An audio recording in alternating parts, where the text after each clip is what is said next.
আজি আমার খাসির মাংস চাল কুমড়া চেনা দিয়ে রান্না করবো কাও পানি কুমড়া কন তো বুঝে নেন কায় কী করছেন।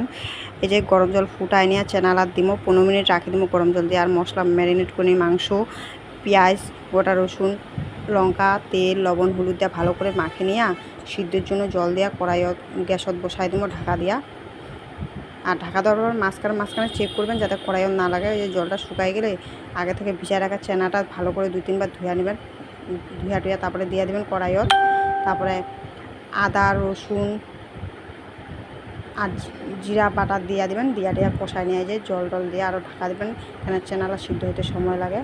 ঢাকা দেওয়ার পরে মাঝে মাঝে চেক করে নেবেন জলটা শুকাচ্ছে নাকি, আর ভালো করে কষাই নেবেন। কষাবার সময় যদি কড়াই লাগে হালকা করে জল দিবে পারেন, আর জেলা দেখবেন কড়াই ছাড়া দিচ্ছে কড়াই লাগে না, তার মানে কষা হয়ে গেছে। কষা হয়ে গেলে কষাবার সময় অল্প লঙ্কার গুঁড়া গরম মশলার গুঁড়া দিয়ে নাড়ে চাড়ে আরও ঝুলের জল দিয়াবেন, দিয়ে আর একটু গরম মশলা দিয়া ভালো করে ফুটাই নেবেন। ফুটাই নিলেই রেডি খাসির মাংস চাল কুমড়ার চেনা দিয়া।